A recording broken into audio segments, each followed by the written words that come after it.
شاید وہ نمکین پانی تھا جو ملیحہ کی آنکھوں سے بہہ کر گالوں سے پھسلتا گود میں رکھے اس کے ہاتھوں کی پشت پر بے آواز گر رہا تھا۔ وجدان اٹھ بیٹھا اور اندھیرے میں اپنے ہاتھ پھیلا کر ایک ہاتھ سے دوسرے ہاتھ کی پشت کو چھوا۔ اسے لگ رہا تھا کہ کسی نے گرم سیال اس کے ہاتھوں پر انڈیل دیا ہو، مگر بابا جان کا تو جسم ہی ایندھن بن گیا تھا۔ وہ بھلا کب ملیحہ کو اس گستاخی کی اجازت دے سکتے تھے؟ اس کے سامنے تو پھر بھی ضبط کرتے رہے تھے، مگر اب غیظ و غضب ان کے ہر انداز سے جھلک رہا تھا۔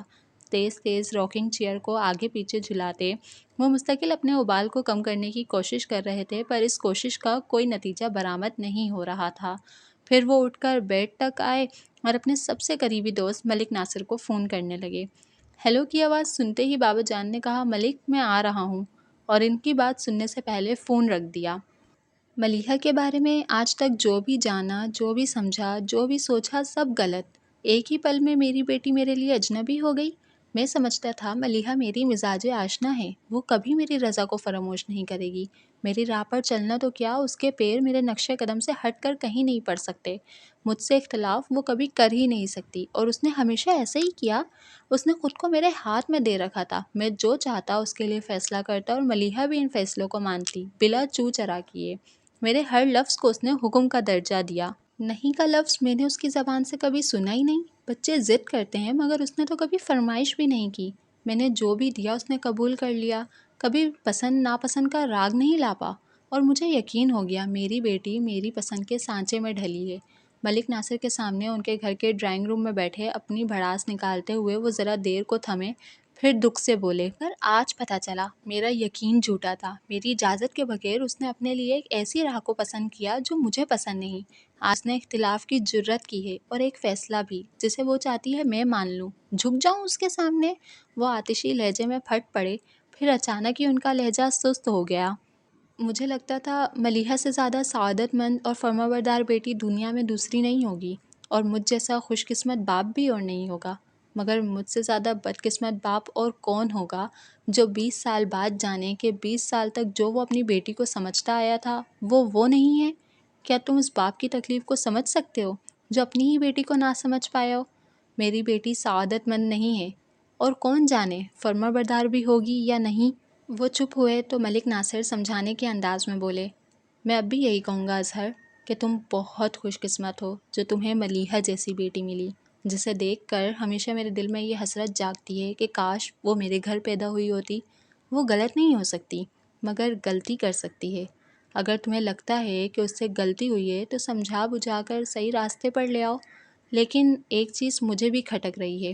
انہوں نے بابا جان کو دیکھا اور کہا، نور الہدیٰ کو محبت کرنے کی اجازت دیتے ہو تو ملیحہ کو یہ اجازت کیوں نہیں ہے؟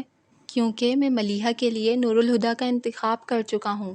اسے محبت کرنے کی اجازت ہے، مگر صرف نور الہدیٰ سے محبت کرنے کی، اور کسی سے نہیں۔ نور الہدیٰ کی کیا بات کرتے ہو؟ اس نے اس سے محبت کی جسے میں نے اس کے لیے پسند کیا۔ اس کی محبت میرے فیصلے پر تصدیق کی مہر ہے، اور اگر ایسا نہ ہوتا تو میں کبھی بھی اس کی محبت کی پرواہ نہ کرتا۔ ماں باپ کی تابعداری اولاد پر فرض ہے، اور سچ تو یہ ہے کہ اولاد ہونے کا فرض صرف نور الہدیٰ نے نبھایا ہے۔ ان کا انداز ملیحہ سے لا تعلقی والا تھا۔ ملک ناصر نے تعصب بھری نظروں سے انہیں دیکھا۔ بیٹی سے اس قدر بھی بدگمان نہ ہو جاؤ مظہر کہ ظلم ہو جائے۔ یہی سوچ کر ملیحہ نے پہلی بار تم سے کچھ مانگا ہے، ایک بار وجدان سے مل تو لو، پھر جو چاہے فیصلہ کر لینا۔ فیصلہ تو بہت پہلے ہو چکا ہے ملک، وہ مستحکم آواز میں بولے۔ ملیحہ کی شادی نور الہدیٰ سے ہی ہوگی۔ میں نے اب تک سوچا بھی نہیں تھا کہ کب، مگر اب میں نے فیصلہ کر لیا ہے کہ اسی جمعے کو ملیحہ اور نور الہدیٰ کا نکاح پڑھا دیا جائے گا۔ اور وہ لڑکا، دعا کرنا ملک وہ لڑکا کبھی میرے سامنے نہ آئے، ورنہ میں اسے جان سے مار دوں گا۔ اصل قصوروار تو وہی ہے جو میری معصوم بچی کی سادگی کا فائدہ اٹھا رہا ہے، اسے ورگلا کر اپنی راہ میں لانا چاہتا ہے۔ ورنہ ملیحہ نے کبھی نوکروں تک ایک کے بعد دوسری بات نہیں کی، اور آج وہ مجھ سے بحث کر رہی تھی۔ ملیحہ نہ سمجھے، لوگوں کو پرکھ نہیں سکتی، اور وہ ملیحہ کی اس کمزوری کو اپنے حق میں استعمال کرنا چاہتا ہے، مگر میں ایسا ہونے نہیں دوں گا۔ خوب جانتا ہوں ان راہ چلتے لڑکوں کو اور ان کی سو کالڈ محبتوں کو۔ لڑکیاں ان کے لیے کھلونا ہوتی ہیں، لیکن اظہر فاروقی کی بیٹی کھلونا نہیں ہے۔ جن ہاتھوں نے اس سے کھیلنے کی جرات کی وہ جسم سے الگ ہو جائیں گے۔ ملک ناصر نے سانس بھر کر بابا جان کے تنے ہوئے چہرے کو دیکھا۔ جب سب کچھ طے کر چکے ہو تو یہ غصہ کس لیے ہے؟ ان کی بات سن کر بابا جان کے چہرے کے عضلات ڈھیلے پڑ گئے۔ سر کو ذرا سا جھکا کر کنپٹی مسلتے ہوئے انہوں نے سست لہجے میں کہا، مجھے ملیحہ پر اتنا غصہ نہیں آ رہا جتنا اپنے آپ پر۔ جس بیٹی سے کبھی اونچی آواز میں بات نہیں کی تھی، آج کتنی سفاکی سے اسے کہہ دیا کہ مر جاؤ گی تو دفنا دوں گا۔ اتنی بڑی بات پتہ نہیں کیسے میرے منہ سے نکل گئی۔ ملیحہ بھی حیران رہ گئی ہوگی۔ بھلا کب اس نے میرے سخت لہجے کو سنا ہے؟ کبھی اس نے نوبت بھی تو نہیں آنے دی ہے۔ پتہ ہے وہ رو رہی تھی۔ وہ لمب بھیج کر چھپ ہوئے، پھر کہنے لگے، بس ایک بار میں نے ملیحہ کو روتے دیکھا تھا، جس دن فریال کا انتقال ہوا تھا۔ وہ ماں کی لاش سے لپٹ کر اونچی آواز میں رو رہی تھی۔ میرا دل بہت چاہا کہ اس کے پاس جاؤں، آنسو پوچھ کر اسے گلے سے لگا کر کہوں، ماں مری ہے مگر باپ تو زندہ ہے، اس طرح رو کر باپ کو تکلیف نہ دو۔ مگر کیسے اسے رونے سے منع کرتا؟ اس کا رونا مجھ سے برداشت نہیں ہوا تو کمرے میں بند ہو گیا تاکہ اس کی روتی آنکھیں نظر نہ آئیں، اس کی بین کرتی آواز میرے کانوں تک نہ پہنچے، اور اس وقت تک کمرے میں رہا جب تک وہ روتے روتے تھک کر سو نہیں گئی۔ وہ رکے، پھر دکھ سے بولے، اور آج میں نے خود اسے رلایا ہے۔ آج بھی میرا دل چاہ رہا ہے کہ اس کے پاس جاؤں، اسے چپ کراؤں، مگر آج بھی مجھ میں اتنی طاقت نہیں کہ اس کے آنسو دیکھ سکوں۔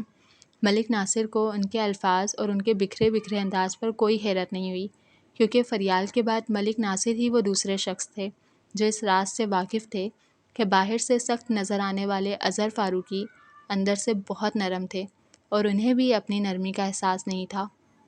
قصر فاروقی پہنچ کر بھی بابا جان ایک پل کے لیے چین سے نہیں بیٹھ سکے، مگر اس کے باوجود وہ اپنے فیصلے پر قائم تھے۔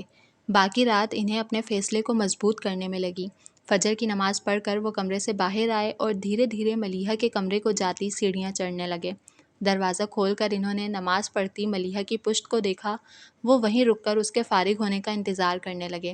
ملیحہ نے سلام پھیرا اور وہ کہنے لگے، آج سے 3 دن بعد یعنی جمعے کے روز تمہارا نور الہدیٰ کے ساتھ نکاح ہے۔ تمہیں جو بھی تیاری کرنی ہو آج اور کل میں مکمل کر لینا۔ بڑا فنکشن نہیں ہے، بس تمہارے ننیال والے اور میرے کچھ دوست ہوں گے، شاید کچھ مہمان نور الہدیٰ کے بھی ہوں۔ تم جن کو بلانا چاہو ان کے ناموں کی فہرست بنا کر میرے کمرے میں لے آؤ۔ اپنی بات کہہ کر انہوں نے ملیحہ کا چہرہ دیکھنے کی کوشش کی، پر وہ آدھا چہرہ ہی دیکھ پائے، مگر وہ آدھا چہرہ پوری رات کی کہانی سنا رہا تھا۔ بابا جان کے اندر کشمکش چھڑ گئی تھی، مگر وہ اب بھی ہار ماننے کو تیار نہیں تھے، لیکن انہیں احساس تھا کہ وہ کمزور پڑتے جا رہے ہیں۔ اسی لیے جب نور الہدیٰ سے بات کر کے اسٹڈی میں آئے تو خود اپنے فرار کی راہیں روکنے کے لیے عزیزوں رشتہ داروں کو فون کر کے ملیحہ اور نور الہدیٰ کی شادی کی اطلاع دے کر شام میں منگنی کے لیے دعوت دے ڈالی۔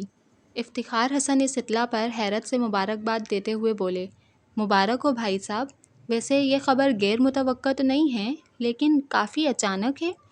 آپ کو بھی مبارک ہو، اور شام میں سب گھر والوں کو لے کر آ جائیے گا، منگنی کی چھوٹی سی تقریب ہے۔ بابا جان نے دانستہ ان کی اگلی بات انسنی کر دی تھی۔ ضرور، افتخار حسن نے کہا، ابھی کچھ دیر پہلے ملیحہ کا فون آیا تھا لیکن اس نے نہ شادی کے بارے میں بتایا نہ منگنی کے بارے میں۔ بابا جان چونکے، ملیحہ کا فون آیا تھا؟ ہاں، سمیرہ سے بات ہوئی تھی، اس نے سمیرہ کو فوراً بلوایا تھا، مگر شادی کے بارے میں یقیناً نہیں بتایا، ورنہ سمیرہ ضرور ذکر کرتی۔ ابھی تک آپ کی طرف پہنچی نہیں؟ آخر میں انہوں نے پوچھا۔ راستے میں ہوگی۔ اچھا افتخار، میں فون رکھتا ہوں، باقی سب کو بھی اطلاع دینی ہے۔ جی بھائی صاحب، اللہ حافظ۔ فون رکھ کر بابا جان سوچنے لگے کہ ملیحہ نے سمیرہ کو کیوں بلوایا ہوگا۔ پھر جب سمیرہ ان کے پاس آئی اور ان سے ملیحہ کو ساتھ شاپنگ پر لے جانے کی اجازت مانگی تو وہ فوراً ہی سمجھ گئے کہ ملیحہ نے سمیرہ کو کیوں بلوایا تھا۔ انہوں نے سمیرہ کو اجازت دے دی اور سمیرہ کے جاتے ہی انہوں نے ریسیور اٹھا کر ایک نمبر ڈائل کیا۔ ہیلو، دوسری طرف سے ملک ناصر نے فون اٹھا کر کہا، ملک تم ابھی آ سکتے ہو؟ ان کی آواز سن کر بابا جان نے کہا، ہاں لیکن کیا بات ہے؟ فون پر نہیں بتا سکتا، تم آ جاؤ پھر بات ہوگی۔ اتنا کہہ کر انہوں نے ریسیور رکھ دیا۔ بہادر ان کی چائے لے کر آیا تو وہ ہنوز سوچ میں ڈوبے تھے۔ وہ کپ رکھ کر پلٹنے لگا تو بابا جان نے اسے روک کر کہا، بہادر ڈرائیور آ جائے تو اسے میرے پاس بھیجنا۔ جی کرنل صاحب۔ وہ سر ہلا کر چلا گیا۔ ملک ناصر چند منٹوں بعد قصر فاروقی میں تھے۔ انہوں نے لاؤنج میں سے گزرتے بہادر سے اظہر فاروقی کا پوچھا اور اسٹڈی میں آ گئے۔ بابا جان کے مقابل میز کے دوسری طرف رکھی کرسی پر بیٹھنے کے بعد انہوں نے پوچھا، اب بتاؤ کیا بات ہے؟ ملیحہ وجدان سے ملنے گئی ہے، وہ پرسکون لہجے میں بولے تھے۔ ملک ناصر کچھ دیر خاموش رہے، پھر پوچھا، تمہیں بتا کر گئی ہے؟ نہیں، بس میرا اندازہ ہے، غلط بھی تو ہو سکتا ہے۔ ہاں ہو سکتا ہے، مگر اس کا کوئی چانس نہیں۔ ابھی وہ بول ہی رہے تھے کہ ڈرائیور آ گیا۔ ملیحہ کو لے کر آئے ہو؟ نہیں کرنل صاحب، بی بی لائبریری کے پاس اتر گئی تھی اور کہا تھا کہ سمیرہ بی بی کو ان کے گھر چھوڑ کر واپس آ جاؤں۔ بابا جان کہہ کر خاموش ہو گئے۔ ملک ناصر نے ڈرائیور سے کہا، تم جاؤ۔ وہ چلا گیا تو بابا جان نے ہلکی آواز میں کہا، میری بیٹی نافرمان بھی ہو گئی ہے، لیکن میں اسے خود سے بغاوت نہیں کرنے دوں گا۔ تو کیا کرو گے؟ ملک ناصر سرسراتے لہجے میں بولے، وجدان کو قبول کر لوں گا۔ ملک ناصر کے لیے یہ جملہ اس قدر غیر متوقع تھا کہ وہ حیرت سے بول بھی نہ سکے، اور بابا جان رکے بغیر بول رہے تھے، ملیحہ میری جان ہے، اور کوئی کتنی دیر اپنی جان پر عذاب برداشت کر سکتا ہے؟ اسے تکلیف پہنچا کر ایک رات کاٹنا مشکل ہو گیا تھا۔ ساری عمر اس احساس کے ساتھ کیسے گزار پاؤں گا کہ وہ میری وجہ سے دکھ میں ہے؟ کل وہ بار بار مجھ سے کہہ رہی تھی کہ وجدان سے مل لوں۔ اگر آج وہ وجدان سے ملی تو اسے میرے پاس ضرور لائے گی، اور وہ لڑکا اگر ملیحہ سے اتنی محبت کرتا ہے کہ اس کا ہاتھ مانگنے میرے پاس آ جائے تو میں بخوشی ملیحہ کا ہاتھ اس کے ہاتھ میں دے دوں گا۔ اور نور الہدیٰ؟ ملک ناصر نے مبہم سا سوال کیا۔ وہ پہلے ہی کہہ چکا ہے کہ ملیحہ کی مرضی کے بغیر اس سے شادی نہیں کرے گا، اور اگر اسے پتہ چل جائے کہ ملیحہ وجدان سے شادی کرنا چاہتی ہے تو سب سے پہلے وہی ان دونوں کی وکالت کرے گا۔ اسے واقعی ملیحہ کا بہت خیال ہے، بلکہ وہ بدمعاش تو ملیحہ کی خاطر مجھ سے جھوٹ بولنے سے بھی نہیں چوکتا۔ کچھ یاد کر کے وہ مسکرانے لگے۔ انہیں ایسا لگ رہا تھا کہ کوئی بھاری بوجھ ان کے سر سے سرک گیا ہو۔